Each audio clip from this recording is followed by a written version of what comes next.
It's been almost a year and I'm still here after 25 videos with my 40 subscribers. I think I know what I did wrong and I'm trying to course correct now. If you are just starting out, or if you are feeling stuck, or you are wondering if this is even worth it at all, I get it. I've been exactly where you are today.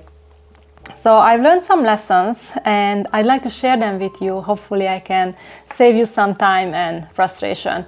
I think we are all just trying to crack this code. There is this big puzzle that we are trying to put together. It's called YouTube content creation, right? So yeah, let's get to it. After I created my first video, I told my family about it, and I asked some of my friends as well, and even some of my colleagues, to subscribe to my channel.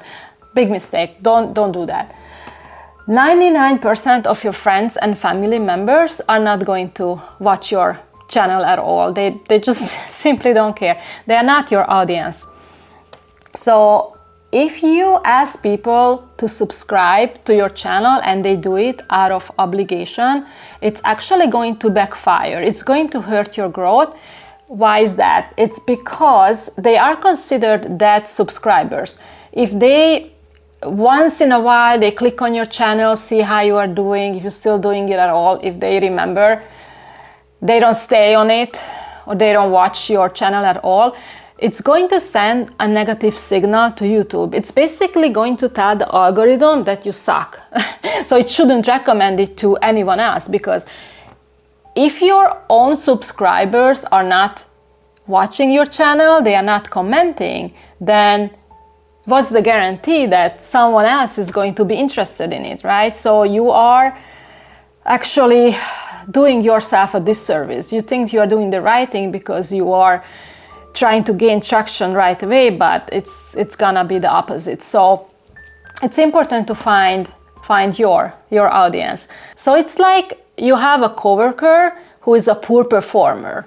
And let's say you leave the job, you go somewhere else, and then this coworker reaches out to you and says, hey, I see that there's an opening at your job. Can you give me a recommendation? Can you give me a referral, right? Get me in. And then you're like, hell no, like I know you suck. You haven't done a good job. Why would I want to ruin my reputation by referring you to this position? I'm not gonna do that. So it's the same thing, right? Logical. So yeah, find your audience. It's gonna take some time, but yeah, don't do what I did. So the second thing I want to talk about is packaging. And by packaging, I mean thumbnail design and title. Very important. 90% of the people who see your thumbnail are not going to click on it. So that's why you need to put a lot of effort into it. I wasn't paying attention to it for a long time. So no matter how good your content is, if no one clicks on the thumbnail, then guess what? It doesn't matter. Doesn't matter. So it's like, imagine that you are on vacation and then you are hungry and you want to get something to eat. So you go downstairs, you go out on the street, and it's a busy street. You have options. There are restaurants left and right, and they are equally good. They are, yeah, food is good everywhere. This is a good neighborhood, right? You can trust that. But, you know, you still have options. So you see some restaurants that are about to close for the day. The shutters are halfway down already. There are some that might have a huge pile of dog shit outside, or vomit. There are some that have like a group of guys fighting in front, and it's so busy you cannot even get to the door, right? But then there are some restaurants that have these beautiful planters right in front with colorful flowers, string lights, and music, and smells great from the inside, and then the entryway is clean, and maybe there's a handsome waiter or cute waitress standing outside inviting you in. So that's where you're gonna go in, right? That's a no-brainer. So think about that when you are packaging your video. So let's take a look at some of my packaging. So the thumbnail should stand out to you, right? Like when you are scrolling through these videos. In most cases, the thumbnail text don't stand out, so that's a mistake. Horrible fonts, horrible lighting. I'm using this background for the text, which is cheap looking. Or too busy, right? You cannot even see what's going on there. Titles are hit or miss, vague, don't make sense at all. I think I was close to getting it right in a few occasions, but mostly this is not looking good, and I'm just now getting the hang of it. So what's interesting is that I did watch many videos on how to do this right, and I thought that I applied the learnings, but clearly not.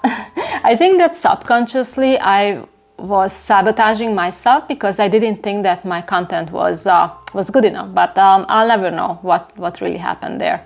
And while we are here, I like to draw your attention to the wonderfully diverse content, which also contributed to my lack of growth. So I started out with plumbing. I fixed my leaking faucet, so I figured the world needs to see this. I was so proud of myself, and I simply wanted to share the knowledge, so I wanted to provide value there.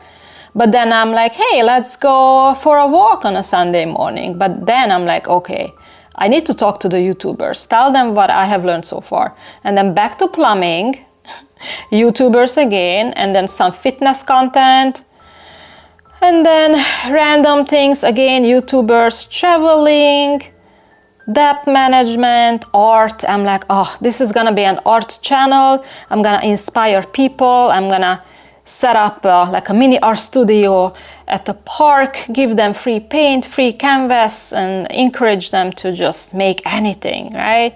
And then traveling, blogs, job update, cooking, all over the place, right? There's no direction, no clear strategy. So there are many things that interest me, and I thought that if I let people into my world and if I show them how complex I am, that is going to give them even more opportunity to feel inspired and motivated. So I'm like, let me just share everything, right? The more the merrier.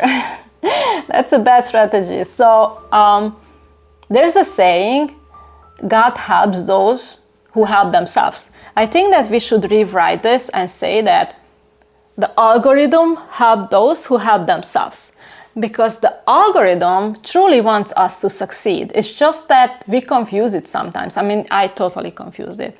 So in my mind, algorithm is like a potential boyfriend with whom I could have had a beautiful relationship, but I blew it and he walked away, right? So this is what he's telling me. You know that it could have been good, right? Like, think about all the things that we could have done together. All the places that we could have explored together. But every time I asked you what you wanted to do, you couldn't give me a straight answer. So I don't know what you want, and I don't think you know what you want. And I tried so hard. I really did. I gave it my all, but I can't take this anymore. I gotta walk away. It takes two to tango, and I wish you good luck. So then I'm like, yep, I blew it. But then I'm telling algorithm like, hey, can you come back, please? I know what I want now. I'm ready to dance. Zig Ziglar has a saying. He says, if you aim at nothing, you hit it every time. And that's exactly what happened to me. So my strategy was to make all kinds of content so that I would know what type of content I enjoy making. So I treated it as my playground until I find my voice. And I assumed that my first 100 videos are going to suck, so it doesn't matter anyway, right? And I did learn a lot along the way, so I don't really regret it, but you might want to be a bit more strategic about this to save some time there. So yeah, keep that in mind. Another thing I want to talk about is value. No matter what kind of content you are creating, it's important to provide some kind of value to your viewers, solve a problem. Your content can be entertaining or inspirational, motivational, or educational, but either way, they need to feel that they got something out of it, if it was worth their time, right? So most of the time, I did not know what value I wanted to provide to my viewers. And on those few occasions that I did know what value I wanted to provide, it still couldn't reach an audience because my packaging was horrible. So our viewers pay with their time and attention, and time is precious. So we are already what, like 6, 7, 8 minutes into this video, and this is the time that you're never gonna get back, right? Unless you are watching it on higher speed. That's what I normally do, and then it's less time, right?